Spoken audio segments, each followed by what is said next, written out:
Hi గారు, welcome to our channel. ప్రస్తుతం మనతో పాటు దాము బాలాజీ గారు సీనియర్ జర్నలిస్ట్ ఉన్నారు. వాటితో ఒకసారి మాట్లాడదాం. సార్ నమస్కారం. సార్, పాస్టర్ ప్రవీణ్ పగడాల మృతికి సంబంధించి ఒక క్లారిటీ పోలీసులు ఇచ్చేసినప్పటికీ కూడా క్రిస్టియన్ సంఘాలు, పాస్టర్లు ఇంకా కూడా క్వశ్చన్స్ రైజ్ చేయడం, ఆందోళన వ్యక్తం చేయడం చూస్తున్నాం. అందులో ముఖ్యంగా మాజీ ఎంపీ అశోక్ కుమార్ కూడా డే 1 నుంచి కూడా పెద్ద ఎత్తున మీడియా ముఖంగా ఎన్నో క్వశ్చన్స్ రైజ్ చేయడం, ఆరోపణలు చేయడం చూస్తున్నాం. అయితే ఈ నేపథ్యంలో ఆయన ఇప్పుడు పోలీసులు అరెస్ట్ చేసినట్టుగా కూడా వార్తలు వినిపిస్తున్నాయి. సార్, మన నిజంగా అరెస్ట్ అయ్యారా? అటు కేఏపాల్ కూడా నిరాహార దీక్ష చేయబోతున్నట్టుగా కూడా తెలుస్తుంది. సార్, మరి ఏం జరిగే అవకాశం ఉంది? ఇంకా ఒక క్లారిటీ అయితే కొలికైతే రాకపోవడం ఇష్యూ, మీరేం చెప్తారు సార్ దీనికి సంబంధించి? పాస్టర్ ప్రవీణ్ మృతికి సంబంధించి పోలీసులు చాలా డీటెయిల్గా వాళ్ళ మొత్తం ప్రెస్ మీట్లో డీటెయిల్ వివరాలు చెప్పారు. ఆ వివరాల్లో క్లియర్గా పాస్టర్ ప్రవీణ్ ది యాక్సిడెంటే, అది ఎవరు ఆయన గుద్దింది కాదు, లేక అది హత్య కాదు అనేది వాళ్ళు క్లియర్గా చెప్పారు. దానికి సంబంధించి వాళ్ళు దాదాపు 500 సీసీటీవీ ఫుటేజీలు బయటపై తీసుకొచ్చారు. 3 చోట్ల ఆయన మందు కొనుక్కున్నాడు, లిక్కర్ కొనుక్కున్నాడు. ఎల్బీ నగర్, కోదాడ, ఏలూరు. తర్వాత 3 చోట్ల ఆయన యాక్సిడెంట్ గురయ్యాడు. సో అందువల్ల బండి లైట్ లేకపోవడం, హెడ్ లైట్ లేకపోవడం, ఓన్లీ బ్లింకింగ్ లైట్ వేసుకుని వెళ్ళడం. రెండోది, ఆ స్పాట్లో కొంతమూరు దగ్గర నయారా పెట్రోల్ బంక్ ఆపోజిట్లో కంకర, గ్రావెల్ అదంతా ఉండడం. ఈయన అరౌండ్ 70 కిలోమీటర్ల స్పీడ్తో వెళ్ళి పక్కన గొంతుండడం వల్ల అది స్కిడ్ అయి గొంతులో పడి ఈయన మీద బండి పడింది. దాంతో ఆయన చనిపోయాడు అనేది వాళ్ళు విత్ సీసీటీవీ ఫుటేజీలు, దాదాపు 113 మంది సాక్షులు అంటే ఈయన జర్నీతో లింక్ అయిన అనేక మంది. సో వీళ్ళందరినీ కలిసి మాట్లాడడం, సీసీటీవీ ఫుటేజీలు, తర్వాత పోస్ట్ మార్టం రిపోర్టుతో పాటు ప్యాథాలజీ రిపోర్టు, తర్వాత CSL report, FSL forensic science lab report. So ఇవన్నీ బయటపెట్టి అతని లోపల కూడా, బాడీలో కూడా ఇథైల్ ఆల్కహాల్ ఉన్నట్టు, రెసిడ్యూ ఉన్నట్టుగా పోస్ట్ మార్టం రిపోర్ట్లో కూడా వచ్చింది. సో మందు కొనుక్కున్నట్టు ఆధారాలు ఉన్నాయి, తాగినట్టుగా పోస్ట్ మార్టం రిపోర్ట్లో ఉంది.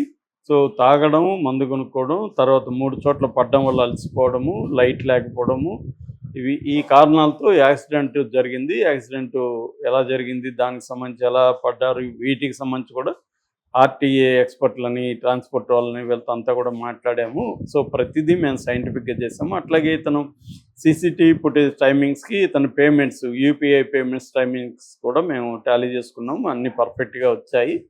సో ఎటువంటి డౌట్కి, అనుమానాలకి తావు లేదు అనేది ప్రవీణ్ కుమార్ కానీ, నరసింహ కిషోర్ కానీ, అంటే ఐజీ అండ్ ఎస్పీ ఇద్దరు కూడా డీటెయిల్గా చెప్పారు. తర్వాత కూడా మీడియా ఎవరైనా వాళ్ళని కలిసినప్పుడు ఇండిపెండెంట్ మీడియాతో కూడా చెప్పారు.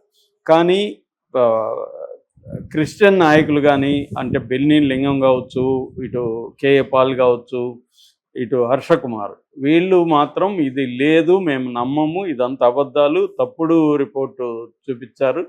ఆ ఫుటేజీలు అంతవరకే ఉన్నాయి తప్ప ముందు వెనక ఎందుకు బయట పెట్టట్లేదు. ఫర్ ఎగ్జాంపుల్, యాక్సిడెంట్ ఫుటేజీ 11:42 చనిపోయినాడని చెప్తున్న ఆ ఫుటేజ్ ఉంది, కానీ మార్నింగ్ వరకు ఎందుకు మాకు చూపించట్లేదు?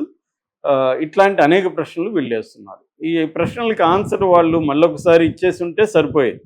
వీళ్ళ ప్రశ్నలకు అన్నిటికీ వీళ్ళని అందరినీ పిలిచి ప్రశ్నలంతా రిటర్న్గా ఇవ్వమని, ప్రతి ప్రశ్నకి ఆన్సర్ ఇచ్చేసి ఉంటే కొంతవరకు ఉండేది. కానీ పోలీసులు ఆ పని చేయకపోవడం వల్ల ఏమవుతుందంటే చెప్పిందే చెప్తున్నారు, అప్పుడు చెప్తున్నారు. వీళ్ళు అడిగిన ప్రశ్నలకి కొత్తగా వీళ్ళు కొన్ని ప్రశ్నలు అడుగుతున్నారు. ఆ ప్రశ్నలకు ఆన్సర్లు ఇవ్వాల్సిన అవసరం ఉంది, అది ఇవ్వట్లేదు. దానివల్ల ఏమవుతుంది, జనాల్లో కన్ఫ్యూజన్ అయితే ఉంది. అది మెజారిటీ అయితే ఇది యాక్సిడెంట్ అనే నమ్ముతున్నారు ఇప్పటికి కూడా.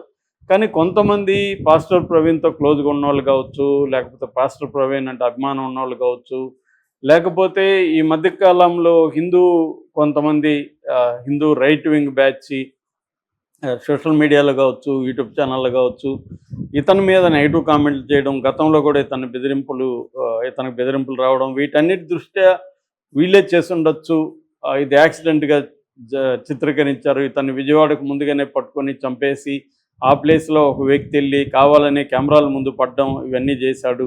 లేకపోతే అతను ప్రతిసారి టోల్ గేట్ ముందే పడుతున్నాడు, యాక్సిడెంట్లు కెమెరాల దగ్గరే కొనుక్కుంటున్నాడు. మరి కెమెరాల దగ్గర కొన్నాడు, ఎక్కడో చోట తాగాలి కదా, తాగిన సీసీటీవీ ఫుటేజ్లు ఎక్కడా లేవు. ఇవన్నీ వాళ్ళు అనుమానాలు ఎక్స్ప్లెయిన్ చేస్తున్నారు. అట్లాగే ఆడ పడిన ప్లేస్లో కూడా చనిపోయే పరిస్థితి లేదు, మా అంటే దెబ్బలు తగలొచ్చు. బైక్ అది అంత హెవీగా పైకి ఎగిరి పడిందని చెప్తుంటే మరి ఎముకలు ఇరుగుండాలి కదా, హెల్మెట్ లోపల గాయాలు ఎలా అయినాయి, ఇవన్నీ రకరకాలుగా వాళ్ళు డౌట్లు ఎక్స్ప్రెస్ చేస్తున్నారు. ఈ యాక్సిడెంట్లు మనం అనుకున్నట్టే జరగవు. ఖచ్చితంగా వీళ్ళు చెప్తున్నట్టే యాక్సిడెంట్ జరగాలనేం రూల్ లేదు.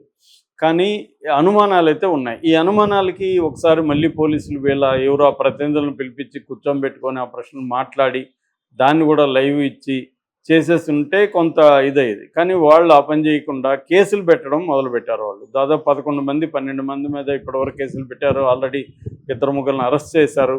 ఇది బాగా తీవ్ర వ్యతిరేకత వచ్చింది. అంటే మీరు ఏం చెప్తే అది మేము గొర్రెలాగా వినాలా, మేమేమి అడగకూడదా ప్రశ్నలు, మాకు వేరే అభిప్రాయాలు ఉండకూడదా, ఇది డెమోక్రసీ కాదా, పోలీసులు ఒక హత్య లేకపోతే ఒక చావు ఎలా జరిగిందో ఒక వెర్షన్ చెప్తే అదే ఫైనలా, దాన్ని మేము కౌంటర్ చేయకూడదా అన్న యాంగిల్లో జనం ఇది వీళ్ళ పాయింట్ ఆఫ్ వ్యూలో అది కరెక్టే. పోలీసులు వాళ్ళ వెర్షన్ చెప్పడం వరకు ఓకే, కానీ దాన్ని వ్యతిరేకించితే నీ మీద కేసు పెడతానంటే ఎలాగ? వ్యతిరేకించే హక్కు ప్రతి ఒక్కరికి ఉంటుంది. ఎందుకంటే ప్రభుత్వాలు పోలీసులు ప్రతిసారి నిజాలే చెప్తారని ఏమి లేదు, వాళ్ళకి అనుకూలంగా చాలా విషయాలు వాళ్ళు మాట్లాడతారు. సో దాన్ని వ్యతిరేకించే వాళ్ళు వ్యతిరేకిస్తుంటారు. దీని మీద కేఏ పాల్ హైకోర్టులో పిటిషన్ వేశాడు. ఆయనే స్వయంగా మొన్న వాదనలో కూడా వినిపించాడు. జడ్జి గారు ఇప్పుడు ఇటు డీజీపీకి, ఇటు హోమ్ సెక్రటరీకి, చీఫ్ సెక్రటరీకి అందరికి కూడా నోటీసులు పంపించారు. దీని మీద మీ కౌంటర్ వేయమని చెప్పారు. సో ఇప్పుడు కోర్టుకి వెళ్ళింది. మరి కోర్టులో ఈయన మీద కేసు పెడతారా కేఏ పాల్ వ్యతిరేకించాడని? కేఏ పాల్ క్లియర్గా ఇది హత్య అని నేను నమ్ముతున్నానని చెప్తున్నాడు. అట్లాగే హర్షకుమార్ కూడా హత్యని నమ్ముతున్నాడు. ఈ నేపథ్యంలో నిన్న ఈస్టర్ పండుగ సందర్భంగా వీళ్ళందరూ కూడా అక్కడ పాస్టర్లు కావచ్చు, అభిమానులు కావచ్చు, క్రిస్టియన్ సోదరిమణులు కావచ్చు, అక్కడికి వెళ్ళి కొవ్వొత్తుల ఆయన చనిపోయిన కొంతమూరు ప్లేస్ ఏదైతే ఉందో అక్కడికి వెళ్ళి కొవ్వొత్తుల్ని ముట్టించాలనేది ఒకటి అనుకున్నారు. ఊరేగింపుకి వెళ్ళాలని అనుకున్నారు. దానికి సంబంధించి హర్షకుమార్ కూడా బయలుదేరితే హర్షకుమార్ని అదుపులోకి తీసుకొని దాదాపు 5 గంటల పాటు హర్షకుమార్ని అతి దారుణంగా, నా జీవితంలో ఎవరు నన్ను ఇంత చిత్రహింసలు పెట్టలేదు, విపరీతంగా నన్ను వెహికల్లో తిప్పారు, నాకు హెల్త్ ఇష్యూస్ ఉన్నాయని చెప్పినా వినలేదు, నన్ను హ్యూమిలియేట్ చేశారు, నేను 10 ఏళ్ళుగా ఎంపీగా పనిచేస్తున్నాను, 10 ఏళ్ళుగా ఎంపీగా పనిచేసిన ఒక వ్యక్తిని ఇలా చేశారంటే సాధారణ వాళ్ళ పరిస్థితి ఏంటి అనేది ఆయన తీవ్రంగా తర్వాత ప్రెస్ మీట్ పెట్టాడు. ఆయన బాగా డిస్టర్బ్ అయినట్టుగా కూడా ఉన్నాడు. ప్రెస్ మీట్లో మాట్లాడేటప్పుడు కూడా ఆయన చాలాసార్లు బాగా డిస్టర్బ్గా కనిపిస్తున్నాడు. సో పోలీసులు అరెస్ట్ చేశారు. 5 గంటల పాటు నన్ను ఎక్కడెక్కడో తిప్పుతూ నన్ను భయాందోళనకు గురి చేశారని కేఏ పాల్ కూడా నేను దీనికి సంబంధించి ఈ అరెస్ట్మెంట్లు ఆపకపోతే నేను నిరాహార దీక్ష చేస్తానని చెబుతున్నట్టుగా వార్తలు వస్తున్నాయి. దీనికి ఒక ఫుల్ స్టాప్ పెట్టాల్సిన అవసరం అయితే తెలుగుదేశం ప్రభుత్వం ఉంది. వీళ్ళ ప్రతినిధులతో మాట్లాడడం, వాళ్ళ డౌట్లని ఇచ్చేయడం లేదు, వాళ్ళని కూడా కమిటీలోకి తీసుకొని ఇన్వెస్టిగేషన్ చేయమని మేము మీకు హెల్ప్ చేస్తాం మీరే చేయండి అని చెప్పడం, ఇలాంటివి చేయాలి తప్ప మేము చెప్పేసాం ఫైనల్ అయిపోయింది అంటే ఇబ్బందులు. ఎందుకంటే చాలా డౌట్లు ఉన్నాయి. మరి సీసీటీవీ ఫుటేజీలు తెలుగుదేశం మీడియా చేతులకు ఎలా వచ్చిందనే దానికి పోలీసులు ఆన్సర్ లేదు.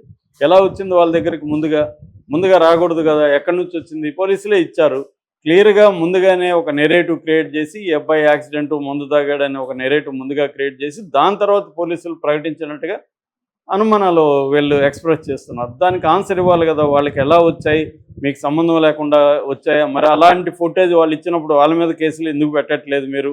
ఇవన్నీ చెప్పాలి కదా. సో ఇవన్నీ పోలీసులు చెప్పట్లేదు. సో ఈ క్రిస్టియన్ ప్రతినిధులతో హర్షకుమార్, కేఏ పాల్ లాంటి వాళ్ళతో పోలీసులు చర్చలు జరపాల్సిన అవసరం ఉంది. వీళ్ళ సందేహాలని నివృత్తి చేయాల్సిన అవసరం ఉంది. అది చేయకుండా కేసులు పెడతామంటే దానివల్ల మరింత అల్లర్లు పెరిగే అవకాశం అయితే కనిపిస్తుంది. Okay, thank you so much.